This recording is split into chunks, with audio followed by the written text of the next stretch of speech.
Se você está se preparando para a segunda fase da Unesp, deve saber que fazer as provas antigas é fundamental no seu processo de preparação. E é por isso que nesse vídeo eu vou resolver com você as questões de física da segunda fase da Unesp 2020. Eu sou o professor Araújo e esse é o Física Faz Sentido. Na prova de 2020, as questões de física começaram lá na questão 19. E a gente vai olhar para ela, que é uma questão de mecânica, uma questão de equilíbrio dos corpos extensos. Olha só, para montar a fachada de seu restaurante, o proprietário considera duas maneiras diferentes de prender uma placa na entrada, conforme as figuras 1 e 2. Nas duas maneiras, uma mesma placa de 4 metros de comprimento e massa de 30 kg será presa a uma haste rígida de massa desprezível e de 6 metros de comprimento, que será mantida em equilíbrio na posição horizontal. Na situação da figura 1, a haste é presa a uma parede vertical por uma articulação A, de dimensões desprezíveis, e por um fio ideal vertical fixo em uma marquise horizontal, no ponto B. Na situação 2, da figura 2, a haste é presa à parede vertical pela mesma articulação A, e por um fio ideal preso no ponto C dessa parede. Considerando a gravidade igual a 10 metros por segundo ao quadrado, o que ele pede para você fazer? A. Represente as forças que atuam na haste e calcule a intensidade em newtons da força de tração no fio que prende a haste à marquise na situação da figura 1. E depois, no item B, calcule a intensidade em newtons da força aplicada pela articulação sobre a haste na situação da figura 2. Vamos lá! Bom, eu vou representar aqui embaixo a haste na primeira situação. Então, vamos fazer um desenho aqui bonitinho. Deixa eu pegar aqui uma canetinha. Cinza cor de haste. Aqui, uma haste metálica bonita. E eu só vou representar a haste, certo? Não vou representar mais nada porque ele quer saber a força resultante sobre a haste, ou as forças que atuam sobre a haste. E aí quais são? Em primeiro lugar, a gente tem o fio que está prendendo a haste. Deixa eu circular para você aqui, ó, esse fio que vai do ponto B até a haste. E aí esse fio vai exercer sobre a haste uma força de tração para cima. O fio está puxando essa haste para cima. Vamos colocar aqui, ó, bem na ponta da haste, a força de tração. Então aqui tração, vou chamar de TB, tração do fio que liga a haste no ponto B. A placa também exerce uma força sobre a haste para baixo. Eu vou representar essa força aqui. Vamos pegar uma cor diferente. E eu vou chamar essa força de FP. E você pode pensar, Araújo, mas eu não posso chamar essa força de peso da placa? Olha, essa força ela vai ser igual ao peso da placa, tem o mesmo valor, a mesma intensidade. Mas não é legal chamar ela de peso da placa, por quê? O peso da placa é a força com que a Terra atrai a placa, né, na direção vertical, para baixo. Então, o peso da placa ele é aplicado na placa e não na haste. Essa força que a placa aplica na haste, ela é uma força de contato. Então, a gente pode pensar dessa forma. E aí, vai existir também uma força na articulação A, que aponta para onde? Ó, vou falar para você qual é o segredo para você descobrir como que é a força numa articulação. Em primeiro lugar, reparem que as duas forças que a gente já conhece estão na vertical, uma para cima, outra para baixo. Então, eu não posso ter nenhuma componente, nenhuma parte da força da articulação, nem para a esquerda e nem para a direita. Por quê? Porque se eu tiver uma componente horizontal, eu nunca vou conseguir, com essas outras duas forças, chegar no equilíbrio, na força resultante igual a zero. Então, eu sei que essa força exercida pela articulação sobre a haste, ela tem que estar na vertical também. Para você saber se essa força aponta para cima ou para baixo, pensa no seguinte: Imagina que você vem aqui nessa articulação A e tire um parafuso que está prendendo a haste ali. Qual seria o movimento da haste? Como que ela cairia? Se você parar para pensar, presa ao fio, ela cairia para baixo, ela giraria nesse sentido aqui, ó, no sentido anti-horário. E aí, por isso, a força que a articulação tem que fazer na haste nesse ponto só pode ser orientada para cima, para impedir que a haste realize esse movimento natural. Então eu vou representar a força aqui. Vamos lá, pegar uma corzinha bonita, essa aqui. Então eu vou chamar essa força de FA, força da articulação. É interessante também você colocar aqui a distância da força FP até a extremidade da haste. Ó, se a gente reparar direitinho, ele diz pra gente que a placa tem 30 quilos, certo? E ele falou que ela tem também 4 metros de comprimento. O peso dessa placa, considerando que ela é homogênea, que a massa dela está distribuída de forma igual, ele vai estar aplicado bem no centro da placa. Se eu fosse desenhar aqui na placa, ó, a força estaria aplicada bem no centro dela. E se a placa em si tem 4 metros, o centro dela só pode estar a 2 metros da extremidade dessa haste. Então tá aí, a gente tem a representação das 3 forças que atuam sobre a haste. Lembra que ele disse que a massa da haste é desprezível, por isso eu não tenho o peso da haste aqui. Agora, o que mais que a gente tem que fazer mesmo? A gente tem que calcular em newtons a intensidade da força de tração. E aí o que a gente pode fazer? Ó, eu sei que o comprimento total da haste é igual a 6 metros. Vou marcar aqui, ó. Então a gente tem 6 metros para a haste inteira. Se da aplicação da força FP até o TB, que é a ponta oposta da haste, a gente tem 2 metros, quer dizer que aqui me sobram 4 metros. Legal. E para que esse sistema, essa haste fique em equilíbrio, quais são as condições? Existem 2. A primeira condição de equilíbrio é que a soma das forças deve ser igual a 0, a resultante das forças deve ser igual a 0. E a segunda condição de equilíbrio é que o momento resultante de todas as forças deve ser igual a 0. Como que a gente calcula o momento? Só para lembrar, o momento de uma força em relação a um determinado ponto é igual à intensidade da força vezes o braço dessa força, que é a distância do ponto de rotação até a linha de ação dessa força. A gente pode tomar como referência, como polo de rotação, esse ponto aqui, ó, o ponto A, a articulação. E aí eu vou também adotar como referencial o sentido horário como sendo negativo e o sentido anti-horário como sendo positivo, tá certo? Então uma força que tende a fazer a haste girar no sentido anti-horário, vai produzir um momento positivo, e uma força que tende a fazer essa haste girar no sentido horário produz um momento positivo. Vamos lá. Aplicando a condição de equilíbrio, a soma de todos os momentos tem que ser igual a 0. Então, o momento da força FA mais o momento da força FP mais o momento da força de tração tem que ser igual a 0.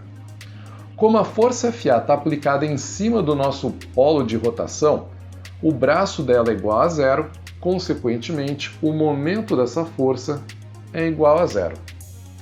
E aí eu posso dizer então que o momento da força FP, que é negativo, já que ela tende a girar a haste no sentido anti-horário, no sentido horário, desculpa, estou confundindo aqui, é igual a menos FP, multiplicado pelo braço da força, que é 4 metros,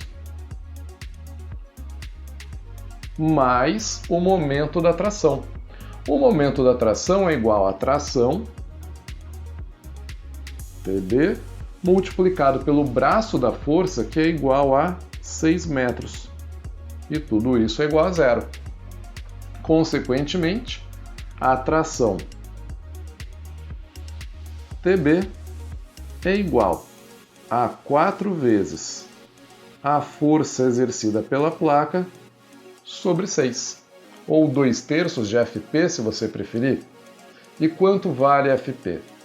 Se a gente olhar para a placa, só para a placa mesmo, deixa eu desenhar ela aqui, existem duas forças atuando sobre ela.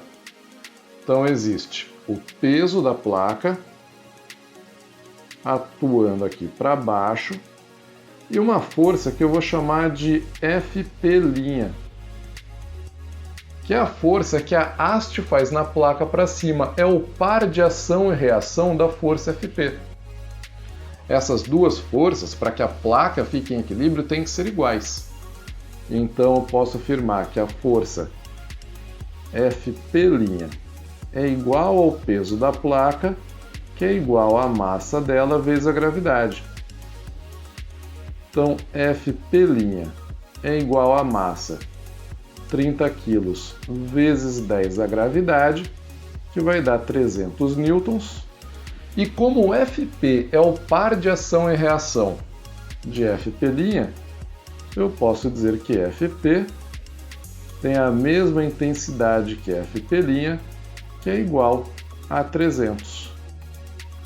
Ah, bacana! Agora eu pego esse valor, substituo na equação que a gente já tinha encontrado, e a tração do fio é igual a 4 vezes 300 dividido por 6. E quanto que vai dar isso? 4 vezes 300 vai dar 1.200, dividido por 6, 200 newtons. Então nós temos uma tração de 200 newtons e o esquema está representado aqui, né, o esquema das forças que atuam sobre a haste. Numa prova de segunda fase, fazer essa parte aqui, ó, não seria algo obrigatório, não é algo que seja cobrado de você. Então é legal, é interessante, o seu exercício ficar mais completo, mais bonito, mas saiba que se você colocasse que a força Fp é igual ao peso da placa direto e calculasse os 300 newtons, daria certo do mesmo jeito, não teria problema nenhum. Tudo bem? Então o item A está feito, está resolvido. Vamos para o item B. No item B, ele quer que a gente calcule a intensidade em newtons da força aplicada pela articulação sobre a haste na segunda situação. Então aqui eu tenho a situação 2 e eu vou desenhar essa situação 2 aqui embaixo.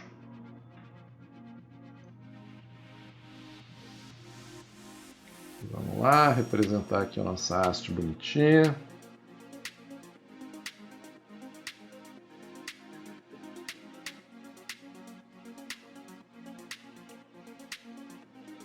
Pronto, coisa linda. A gente continua tendo aqui a força da placa, que agora a gente até já sabe que vale 300 newtons, né? Então tá aqui, ó, a força da placa, que é igual ao peso dela e vale 300 newtons. A gente tem a tração, que agora forma um ângulo de 30 graus com a horizontal. Vou aproveitar que a minha régua tem aqui uma medida do ângulo, vou fazer bonitinho, ó, 30 graus. Vou chamar essa tração de TC, porque é a tração do fio que liga a haste até o ponto C. E agora eu vou pensar na força aqui, ó, da articulação. Galera, reparem que agora a gente tem uma componente das forças TC e FP, na verdade só da TC, para a esquerda. Se eu quero que essa haste fique em equilíbrio, eu preciso que exista uma força aqui para a direita, não é? Para compensar essa componente para a esquerda. Então eu sei que existe uma componente da força exercida pela articulação para a direita. Eu vou desenhar essa componente aqui, ó. Eu vou chamar de FAX. E também tem que ter uma componente para cima, né? Pelo mesmo motivo que eu falei no item A. Se você tirar o parafuso da articulação, a tendência da haste é girar no sentido anti-horário e, consequentemente, esse parafuso da articulação tem que impedir esse movimento, empurrando a haste para cima. Então aqui eu vou colocar a componente vertical dessa força, que eu vou chamar de FAY. E como que a gente resolve isso agora? Vamos pensar o seguinte. Em primeiro lugar, a gente tem que ter a resultante dos momentos igual a zero. Então, para ter a resultante dos momentos igual a zero, eu posso fazer isso em relação a qualquer ponto que eu deseje. Pode ser o ponto A da articulação, mas também pode ser esse ponto aqui, ó, que eu vou chamar de ponto P. Usando esse ponto como referência, eu posso dizer, faltou colocar aqui que a gente está no item B, né? Eu posso dizer que a somatória de todos os momentos, de todas as forças em relação ao ponto P é igual a zero. E aí vamos pensar juntos aqui o que dá para a gente fazer. Ó. O momento da componente FAY mais o momento da componente FAX mais o momento da força FP mais o momento da tração TC em relação ao ponto P igual a zero. Eu já posso cortar aqui, para facilitar a minha vida, o momento da tração, porque ele vale zero, já que a força de tração está aplicada em cima do ponto P, e posso cancelar também esse momento aqui da força FAX. Porque, se você reparar bem, a linha de ação, a reta que contém o vetor, passa pelo ponto B. O braço dessa força é igual a zero. Então ela não exerce momento nenhum. Pode pensar que se você empurrar a placa para a esquerda em relação a esse ponto aqui, para a direita, né? Nossa, hoje está difícil. Essa placa essa haste não tende a girar nem para cima, nem para baixo, nem no sentido horário, nem no anti-horário. Então vamos lá, qual que é o braço da força FAY? Vai ser 6 metros, que é o tamanho da haste. O sentido de rotação aqui é o sentido, se a gente olhar bem, horário. Então o momento da força FAY é negativo em relação ao ponto P. Eu vou colocar menos FAY aqui multiplicado por 6 mais o momento do FP agora, reparem que é positivo, porque FP tende a girar a haste no sentido anti-horário. Então vai ficar mais FP vezes 2, porque essa distância aqui, ó, é 2 metros, o braço da força FP em relação ao ponto P. Isso é igual a zero, então eu posso dizer que 6 vezes FAY é igual a 2 vezes FP, lembrando que FP é igual a 300 newtons, então isso aqui é igual a 2 vezes 300, e a força FAY, a componente Y, é igual a 600 dividido por 600, o que vai dar 1 newton. Opa, 600 por 600? 600 por 6, né? Aí, Araújo, tá doido? 600 por 6, que é igual a 100 newtons. Beleza, já sabemos qual é a componente vertical. E agora a gente tem que descobrir qual é a componente horizontal. De que maneira que a gente pode fazer isso? Ó, uma das formas que a gente pode fazer isso é pela decomposição da tração. Se eu decompor essa tração em Tx e Ty, vamos lá, aqui eu tenho a tração TCY e aqui eu tenho a tração, ó, a componente da tração TCX. Lembrando que esse ângulo aqui, ó, vale 30 graus. Beleza? Usando o fato da resultante ter que ser igual a zero, tanto na vertical quanto na horizontal, eu posso dizer que a força FAY, que empurra a haste para cima, mais a componente TCY, que empurra a haste para cima, tem que ser igual a FP, que puxa a haste para baixo.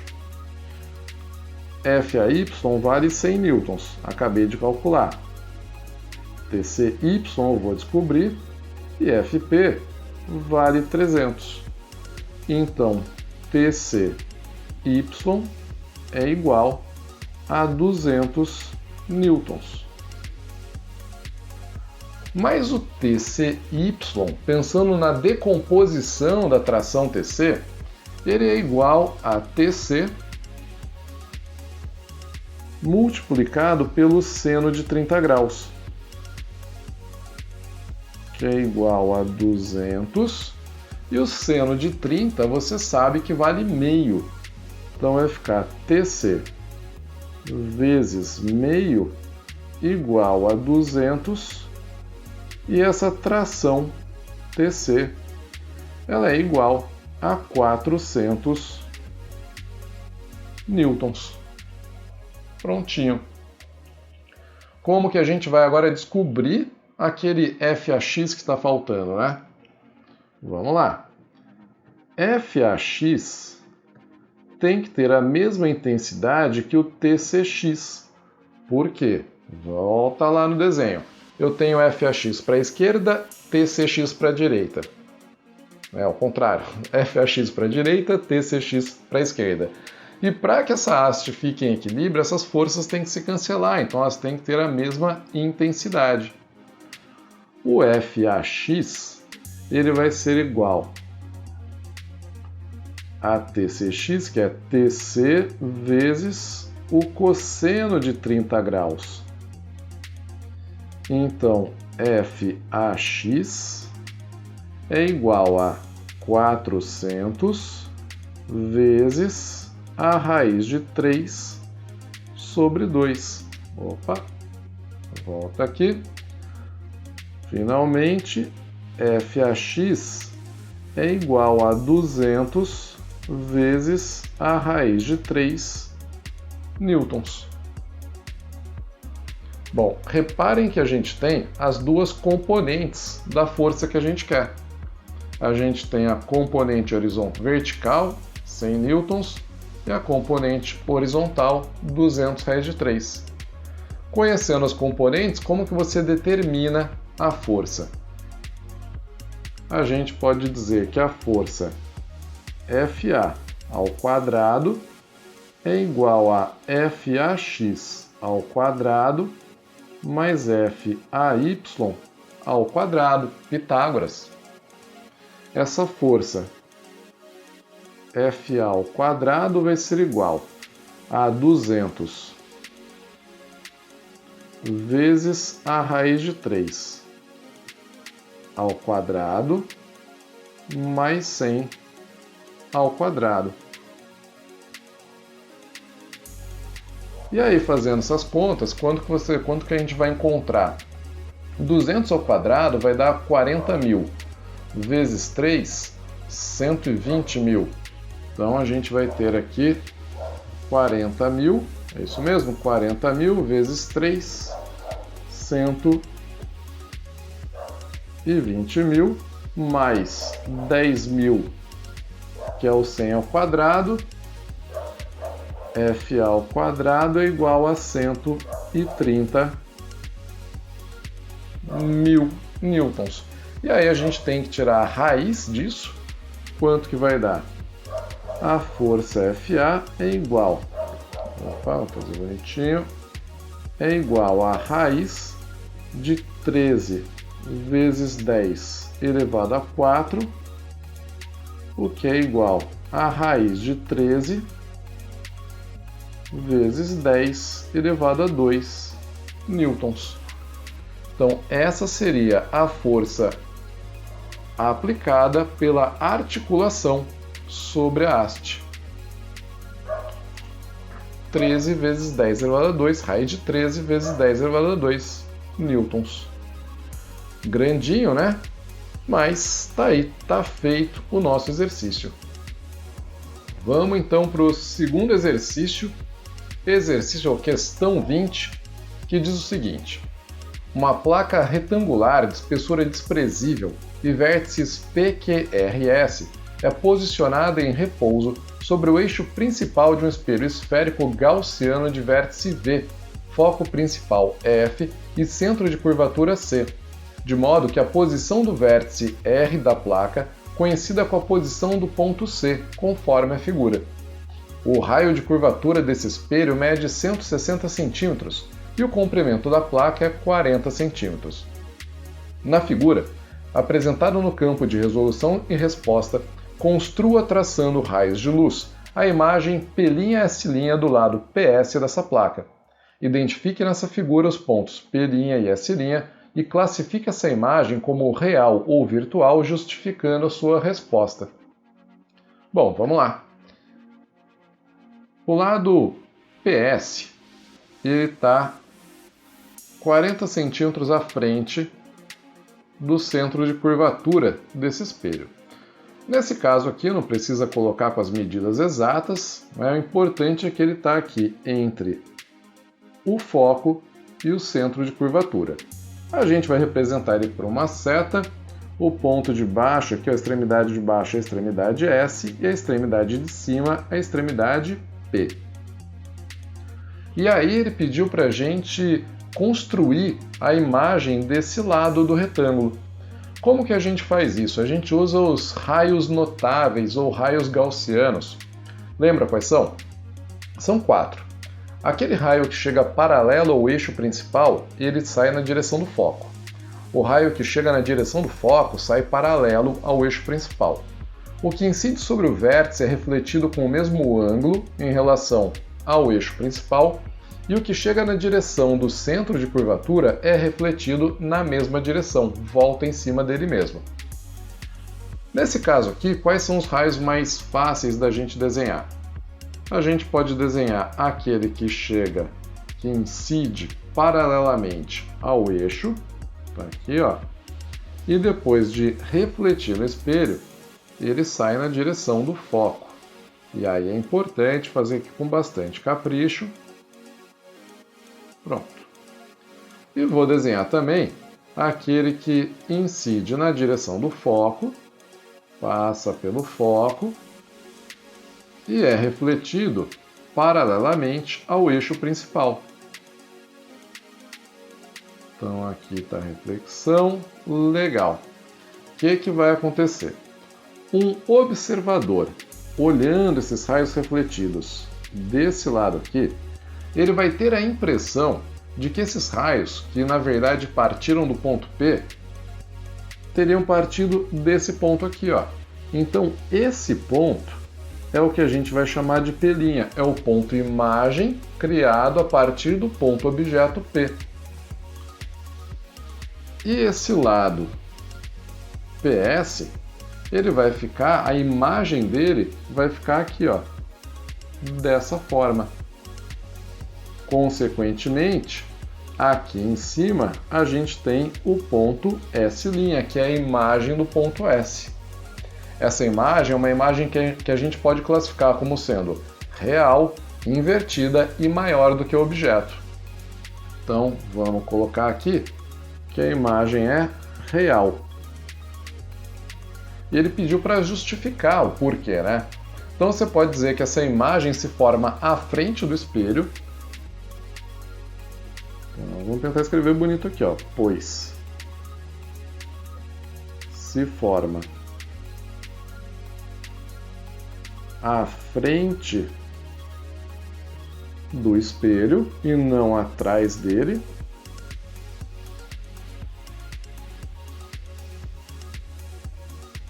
E é formada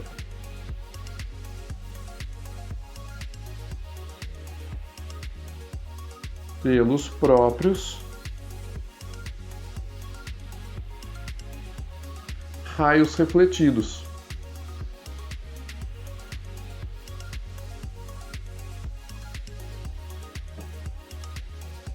Você não teve que fazer um prolongamento desses raios refletidos para ver da onde que parece que eles vieram, para chegar num ponto atrás do espelho. E nessas situações, a gente tem uma imagem real. Então, o item A está feito, está resolvido. E no item B, ele pediu para a gente calcular em centímetros a distância entre a imagem P' S' do lado PS e a imagem Q', R' do lado QR. Galera, aqui tomem muito cuidado com o seguinte. É muito comum os candidatos errarem essa questão por considerarem esse 40 centímetros aqui como o tamanho do objeto e jogar esse tamanho do objeto nas equações dos espelhos esféricos. Não dá certo. O tamanho do objeto que aparece naquelas equações do aumento linear transversal é o tamanho vertical perpendicular ao eixo principal. Esse tamanho de 40 você não vai poder usar. O que você vai fazer então? O primeiro passo é descobrir a posição da imagem P', S', e o segundo, a posição da imagem Q', R'. E aí você vai medir a distância entre essas duas imagens. A imagem do lado QR, que seria o Q', R', é fácil a gente determinar onde está. Porque como esse lado está sobre o centro de curvatura do espelho, a imagem dele vai estar no mesmo ponto, só que para baixo. É uma coisa legal de você lembrar que nos espelhos côncavos, quando o objeto está em cima do centro de curvatura, a imagem está embaixo do centro de curvatura, é real, invertida e tem o mesmo tamanho que o objeto. Então você já sabe que a posição, vou colocar aqui, ó, item B, a posição do lado, qual que é o nome mesmo? Q', R', coincide, né, com o centro de curvatura, por isso ele é igual a quanto? Já até me esqueci. Volta lá, 160 centímetros, tá aqui, ó. Então a posição dessa imagem é igual a 160 centímetros. Falta a gente determinar a posição da imagem do lado PS. O objeto, que seria o lado PS, real, ele está a uma distância de quantos centímetros do espelho? Olha, a gente tem 160 centímetros até o centro, menos 40, que é a largura do retângulo, então a gente fica com 120 centímetros do lado PS até o vértice do espelho. Então a posição do objeto é 120 centímetros. Se o raio de curvatura do espelho é igual a 160, o foco do espelho, a distância focal, que é sempre metade do raio, vai ser igual a 80 centímetros. E aí, para saber a posição da imagem, a gente pode usar a equação de Gauss. Como que é essa equação? O inverso da distância focal é igual ao inverso da posição do objeto mais o inverso da posição da imagem. 1 sobre F igual a 1 sobre P mais 1 sobre P'. Então, 1 sobre 80 é igual a 1 sobre 120 mais 1 sobre P'. Se a gente subtrair o 1 sobre 120 aqui na esquerda, vai ficar 1 sobre 80 menos 1 sobre 120 igual a 1 sobre P'. Galera, o MMC entre 80 e 120 é 240. Então eu vou multiplicar aqui, ó, por 3. em cima e embaixo no 1 sobre 80 e multiplicar por 2 em cima e embaixo no 1 sobre 120. A gente vai ficar com 3 menos 2, 1 sobre 240. Então, 1 dividido por 240 é igual a 1 sobre P', e aí a posição dessa imagem P'S', é igual a 240 centímetros. Ah, legal! Então, olha só, QR, ou Q'R', está a 160 centímetros do espelho. P'S' está a 240 centímetros do espelho. Então, como a largura do retângulo, da imagem do retângulo, é a distância entre suas duas arestas, a gente pode dizer que essa largura, vamos chamar de D, é igual à posição da imagem P'S' menos a posição da imagem Q'R'. Essa distância D é igual a 240 menos 160, o que vai dar 80 centímetros. Maravilha, essa é a nossa resposta. Então, para o item A, a gente tem o esquema que está apresentado aqui em cima, e para o item B, a gente tem 80 centímetros. Legal, né? Então, os dois primeiros já estão feitos. Esse aqui de ótica bacana, porque ele só abordou espelhos esféricos, mas o primeiro item era analítico, né? Desculpa, era só a construção de imagens, o segundo item era analítico, equação de Gauss. E aí a gente parte para a questão 21, para o terceiro e último exercício de física. O Programa Brasileiro de Etiquetagem, PBE, tem o objetivo de orientar o consumidor quanto ao consumo e à eficiência energética dos principais eletrodomésticos nacionais. A figura 1 ilustra a etiqueta de um chuveiro elétrico, apresentando a tensão nominal de funcionamento e as potências nominal e econômica, que é a potência máxima e mínima do chuveiro. Em um banheiro foram instalados esse chuveiro, C, e duas lâmpadas idênticas L, de valores nominais 110 volts e 60 watts, cada uma conforme a figura 2. Então, no item A, calcule a intensidade da corrente elétrica em amperes que atravessa o chuveiro e determine a resistência elétrica em ohms desse chuveiro quando ele opera com a sua potência econômica. Bom, o que a gente tem aqui, ó? O chuveiro, galera, ele opera com uma DDP, uma tensão de 220 volts, e a potência econômica é 2.200 watts. Como que eu relaciono DDP, potência e corrente que ele quer saber? A potência é igual a DDP multiplicada pela corrente.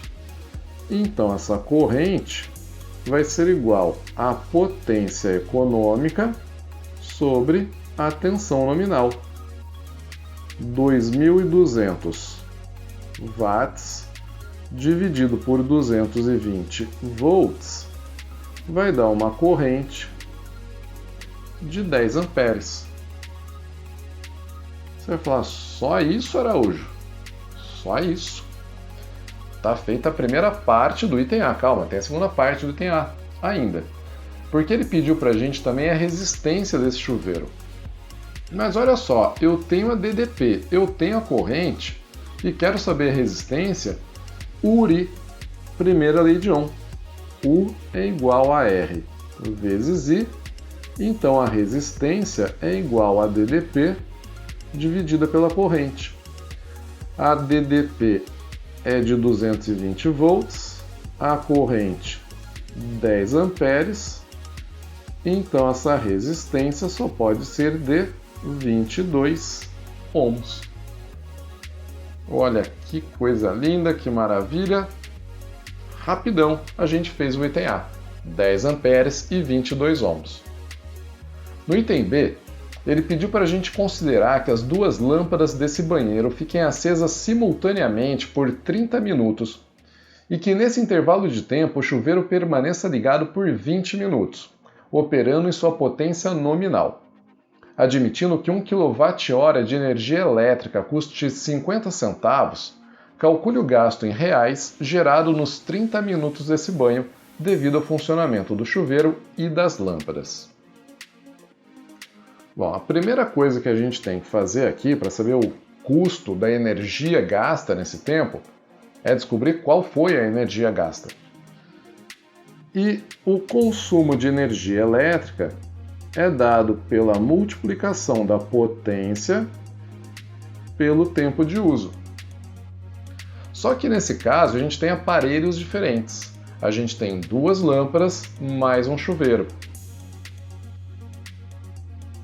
Por isso, esse consumo de energia vai ser igual a 2 vezes o consumo de cada lâmpada mais o consumo do chuveiro.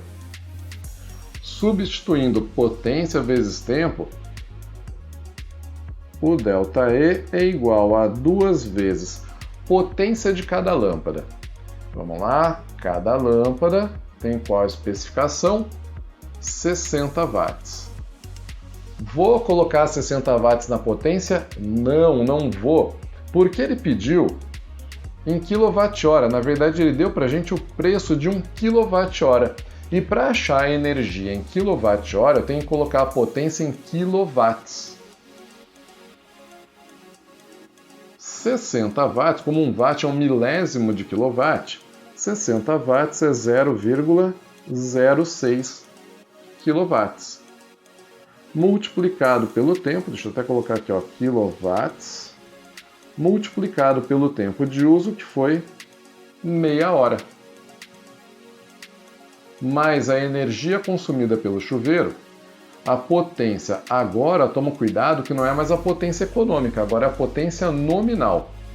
A potência nominal é de 6.000 watts, ou seja, 6 quilowatts. Então coloca aqui, ó, 6 quilowatts, e o tempo foi 20 minutos. E 20 minutos é 1/3 de hora. Aí você tem que fazer a conta, né? Bonitinho, como que vai ficar? O consumo de energia nessa meia hora, 2 vezes 0,06 vai dar 0,12 vezes meio, 0,06. Então a gente tem 0,06 mais 6 vezes 1/3, 2. O que vai dar 2,06 kWh. Como cada kWh custa 50 centavos, agora tá fácil, né? Vamos chamar de custo. O custo é igual a 50 centavos de real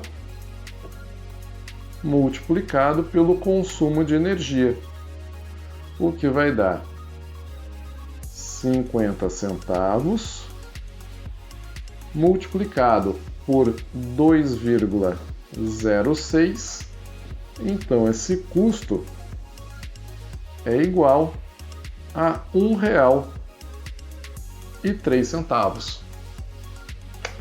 Belezinha, né? Então, R$1,03, esse é o custo da energia gasta nessa meia hora. E pronto, tá feito, galera. Resolvemos aí a segunda fase da Unesp 2020, as questões de física, claro. Espero que você tenha gostado, que você tenha entendido. Deu para ver que é uma prova exigente, é uma prova trabalhosa, não é? E se você tiver alguma dúvida ainda, não tem problema, pode escrever aqui nos comentários, vou ter o maior prazer em te ajudar. E lembra, se gostou do vídeo, dá aquela curtidinha, se inscreve no canal também e espero vocês nos próximos vídeos. Até lá!